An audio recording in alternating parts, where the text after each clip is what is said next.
Está reunida a Comissão Executiva. Hoje vamos falar sobre as parcerias público-privadas, as PPPs. Envoltas em grande polémica, foram apresentadas inicialmente como uma grande solução para os problemas de investimento, nomeadamente por parte do Estado.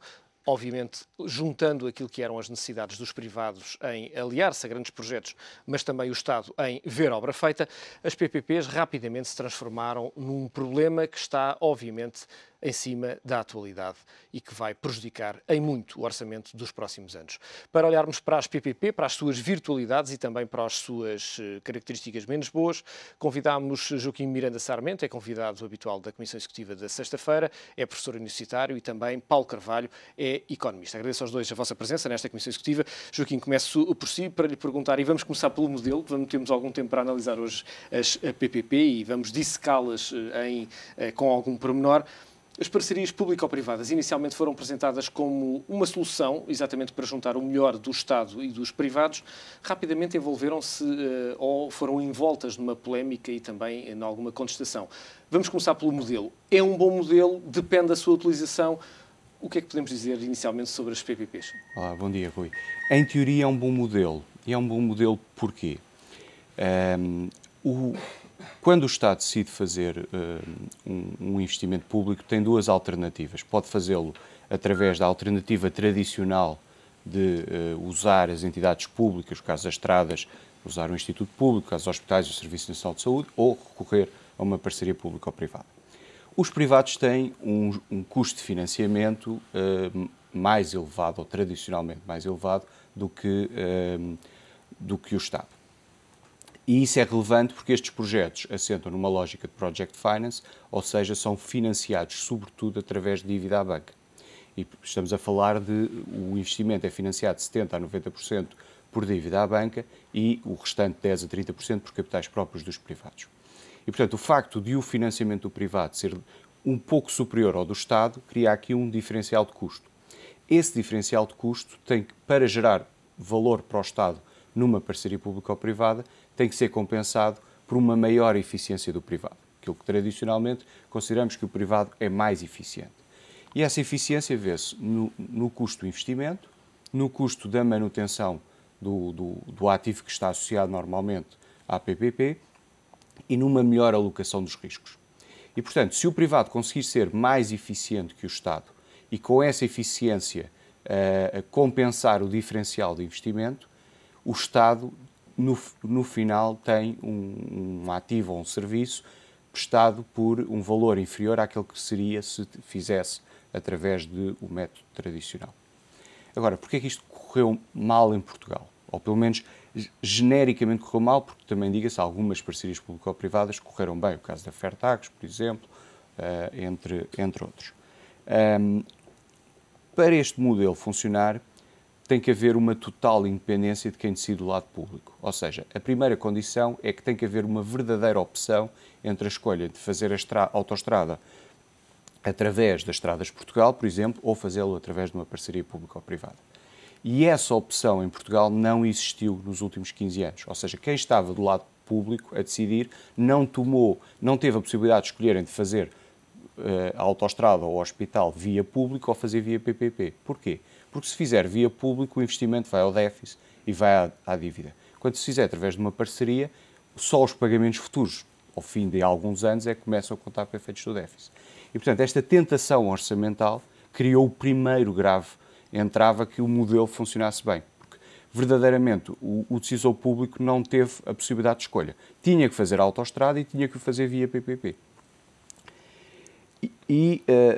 Isto resulta de um facto bastante relevante. As empresas têm três tipos de decisões financeiras: decisão de investimento, decisão de financiamento e decisão de distribuição de resultados.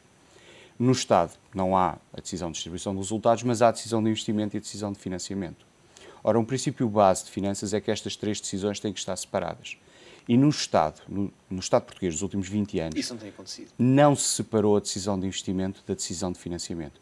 Como o crédito era abundante e barato, investiu-se, porque, repare, muitos destes projetos correram mal, em parte porque a PPP foi mal desenhada, mas também porque o investimento não tem racionalidade económica. A maior parte das autoestradas deste país não deveriam ser autoestradas e, portanto, fosse qual fosse o método utilizado para o investimento, aquele investimento correria mal porque não tem uma racionalidade económica por trás. Ou seja, Joaquim, se olharmos concretamente para aquilo que foi apresentado em termos de modelo inovador, não é uma questão de modelo, como podemos ver. Houve alguns casos que, independentemente daquilo que fosse a solução adotada, nomeadamente para financiar o investimento ou para avançar com a obra, teria sempre sido um mau negócio, se assim me permite a expressão. Exatamente. Repare, uma parte considerável da nossa rede viária de autoestradas. Repare, Portugal é um país periférico e, no entanto, é o terceiro ou quarto país da Europa com maior densidade de autoestradas.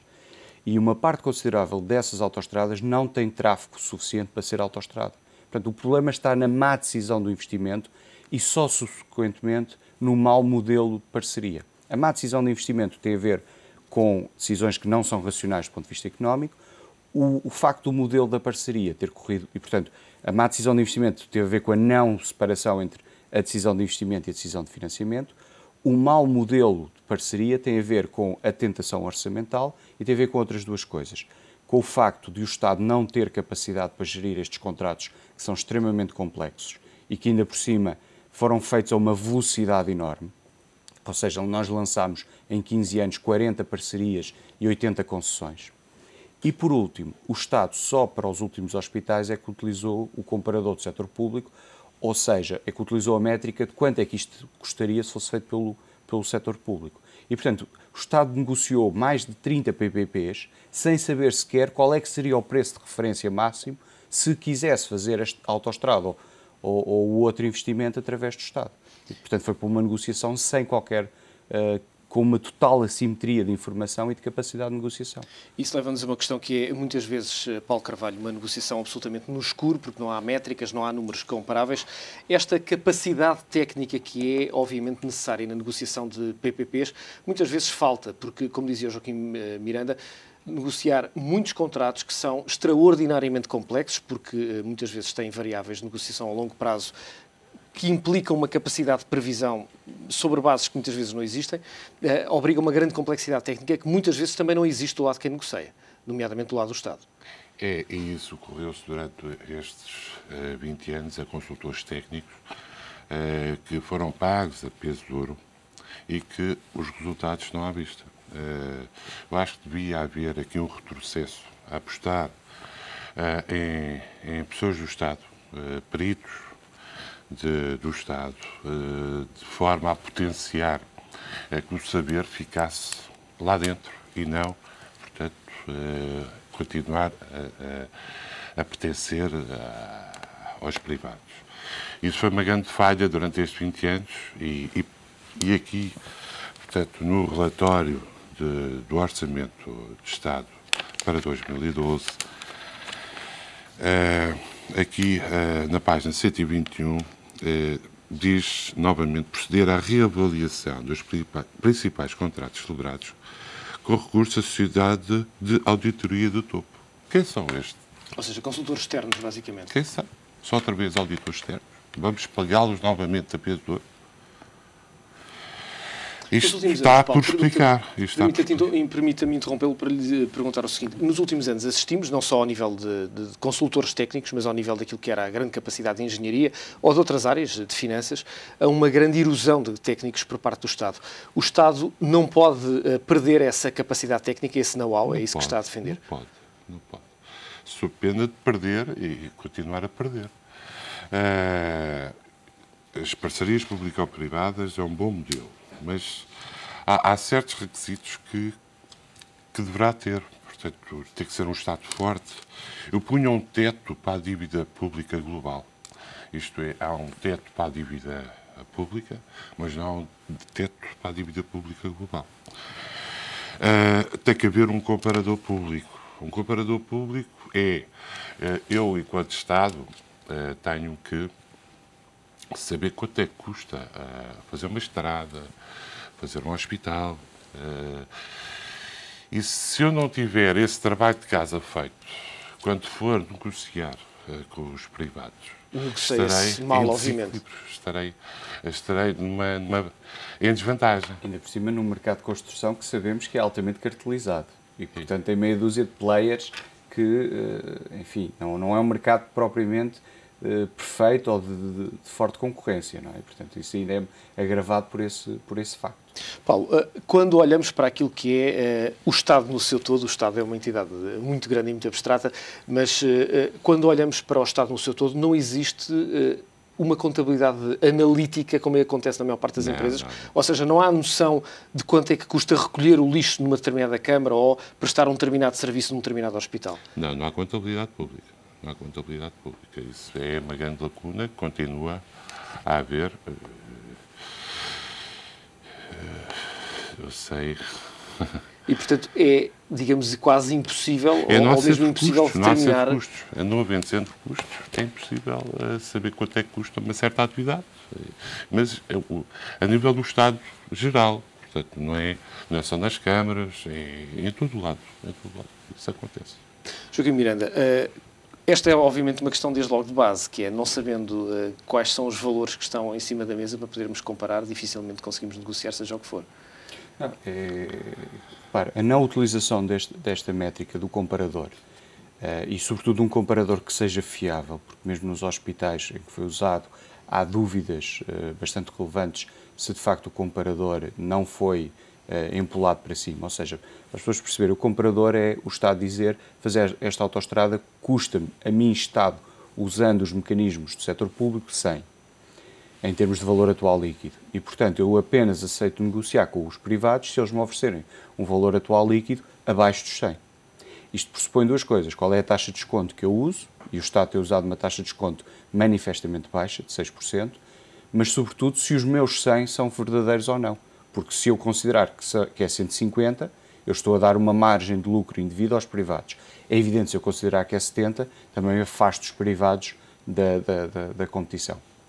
E, portanto, o facto de, ao contrário do Reino Unido ou da Austrália, que são os bons exemplos em termos de aplicação de PPPs, existirem guidelines muito específicas sobre como realizar o comparador do setor público, nós não temos isso, por um lado. Por outro lado, não usamos. E, portanto, apenas usamos para 12 hospitais. E, portanto, o Estado foi para a negociação com os vários privados escolhendo o menor preço possível. Mas o menor preço possível não é necessariamente um bom preço. Repare, Rui, se formos comprar um quadro, e eu não percebo nada de arte, assumo aqui, e se me disserem que o quadro vale 1 milhão de euros, mas estão-me a vendê-lo por 800 mil, se eu tivesse 800 mil para dar, eu compraria o quadro. Mas imagino que agora eu saio da galeria de arte e encontro um amigo meu que percebe imenso de arte e que me diz, então, compraste o quadro por 200 mil? Eu digo-lhe, não, eu comprei por 800 mil porque achava que valia 1 milhão.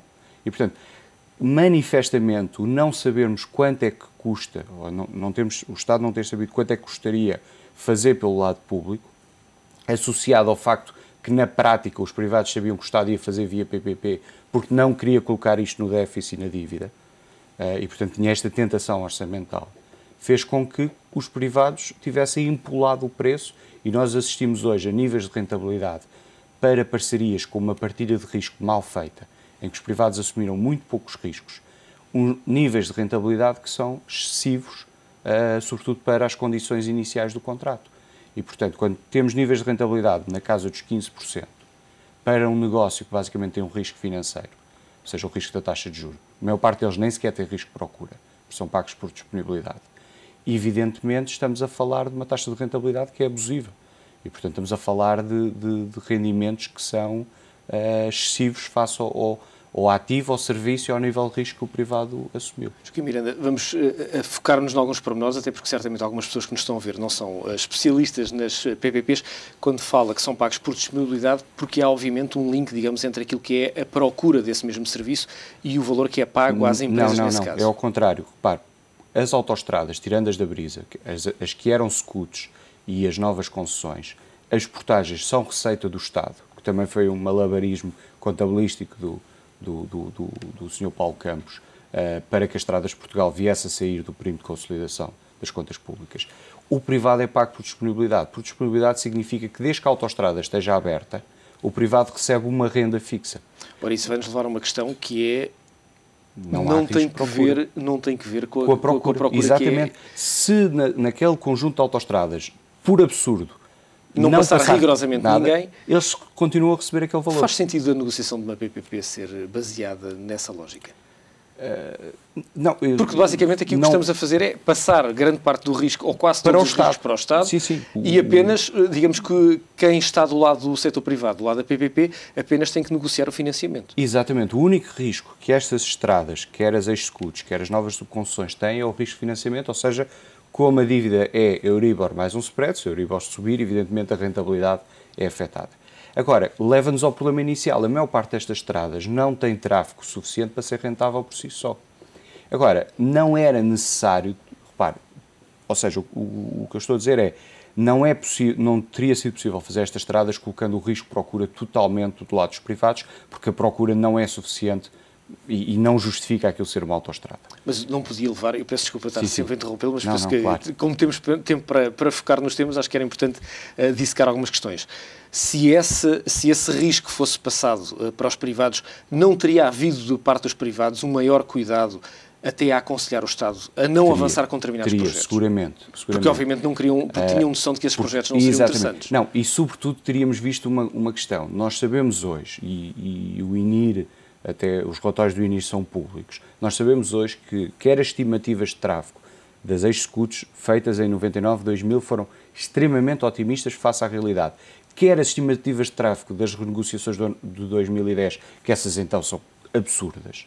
Se o risco-procura fosse partilhado, eu já não digo do lado totalmente do privado, mas fosse partilhado, os privados teriam dito, algo que não disseram, porque estavam-se totalmente despreocupados, para não usar outro termo, face ao risco-procura, porque ele estava do lado do Estado. Os privados teriam dito, atenção, que essas previsões de tráfego são irrealistas. Porque toda a gente via que aquelas previsões de tráfego eram irrealistas. Portanto, esta partilha do risco teria aconselhado alguma prudência num conjunto de pressupostos que levam a esta rentabilidade elevada que os privados estão a ter. Paulo, uma das questões que levou a avançar para este modelo teve que ver também com, por um lado, o Estado não tinha dinheiro para avançar com um conjunto de projetos no imediato, mas também desorçamentar alguns investimentos. Mais vale, do ponto de vista puramente financeiro, é isso que estamos a falar, não estamos a falar de opções políticas, é mais aconselhável, de facto, no futuro, o Estado ter algum critério de aplicação do seu dinheiro, ou do dinheiro que pode ir buscar, nomeadamente à banca, ou avançar com vários projetos em vários modelos que depois não se sabe bem o que é que vai acontecer no futuro?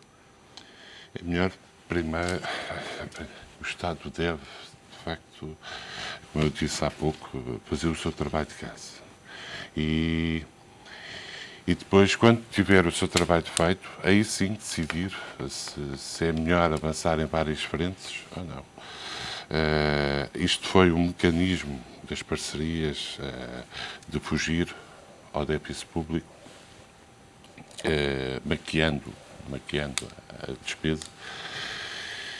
E agora os resultados estão à vista.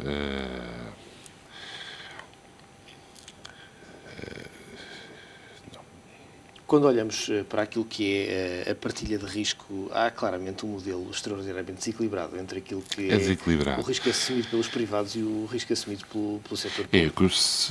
Exatamente. Se houvesse um risco comercial partilhado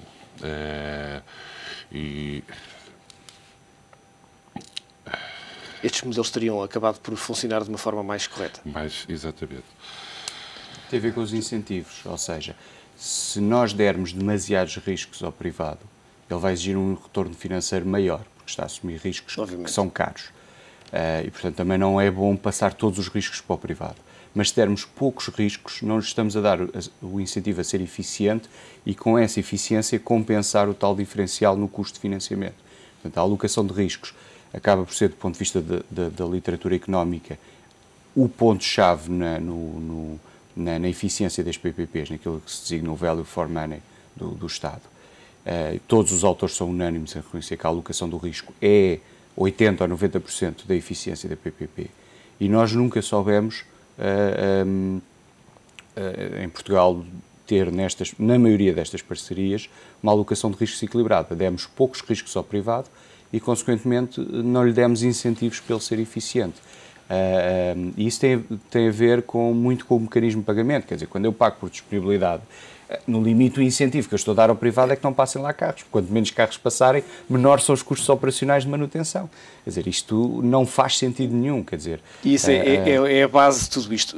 Joaquim, nós vamos ter que avançar para um breve intervalo, mas já voltamos a esta questão exatamente no ponto onde estamos, que é a questão da distribuição do risco, e analisar também quais as soluções para o imenso custo que as PPPs vão significar para Portugal e para o orçamento do Estado nos próximos anos. Haverá solução? Será a renegociação? Ou então não há nada a fazer e temos mesmo que pagar estes contratos nos próximos anos? Depois de um breve intervalo, voltamos à conversa com Paulo Carvalho e Joaquim Miranda Sarmento. Regresse connosco, até já.